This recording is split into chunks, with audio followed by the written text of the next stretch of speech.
குஷ்டரோகியை கண்டா மனம் தருகிறாரு. பாடையை சுமந்துட்டு போகிற அந்த விதவையை கண்டா மனம் தருகிறாரு. பிசாசினால குடும்பம் சீரழிக்கப்பட்டு செதஞ்சு போயிருக்கிற வாழ்க்கையை மனதுருகி படகு எடுத்துட்டு போனார். அங்கே போய் அவனை சுகமாக்கிட்டாருங்க. சுகமாக்கிட்டு அவனை சொல்கிறாரு, என்ன சொல்கிறார் அப்படின்னா, வேதத்தை நீங்கள் எடுத்து பார்த்தீங்கன்னா அங்கே சொல்லப்பட்டிருக்கிறது. மார்க் 5ஆம் அதிகாரம் 19ஆம் வசனம். சுகமான உடனே அவன் சொல்கிறான், அப்பா எனக்கு ஒரு விடுதலையை கொடுத்துட்டீங்க, நான் நல்லா ஆயிட்டேன். இந்த பிசாசு 6000 பிசாசுலேருந்து என்னை விடுதலை ஆக்கிட்டீங்க, நான் நல்லா இருக்கேன்ப்பா. இனிமேல் உங்கள் கூட தான் இருக்கணும்.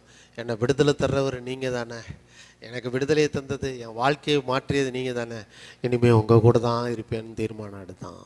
ஆனால் ஏசு என்ன சொன்னார்? மார்க் 5:19 பாருங்க, நீ உன் வீட்டுக்கு போய் உன் வீட்டுக்கு போ. தேவன் குடும்பத்தை பிரிக்கிறவர் இல்லைங்க, குடும்பத்தை இணைக்கிறவர். தேவனை பாருங்கள். தேவன் குடும்ப உறவுகளை பிரிக்கிறவர் அல்ல, குடும்பத்தை சேர்த்து வைக்கிற தேவன். ஏன்னா ஆதியாகமத்துல முதல் குடும்பத்தை அவர் தான் ஏற்படுத்தினாரு. மனுஷன் தனிமையாக இருப்பது நல்லதில்லைன்னு கண்டுபிடிச்சவர் அவரு தான். குடும்பத்தை ஏற்படுத்தினவர், குடும்பத்தை உண்டாக்கினவர், குடும்பத்தை ஒன்றிணைக்க வந்தா.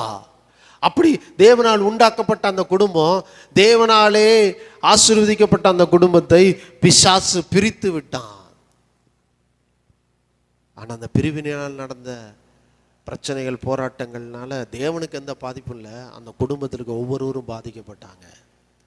அந்த பாதிப்பை கண்டுதான் இயேசு மனதுருகி வந்தார். அந்த குடும்பத்தார் எவ்வளோ பாதிக்கப்பட்டாங்க, அவன் எவ்வளோ பாதிக்கப்பட்டான். இந்த பாதிப்புகள் தேவனுக்கு எந்த பாதிப்பை ஏற்படுத்துதுன்னு நீங்கள் நினைக்கிறீங்க?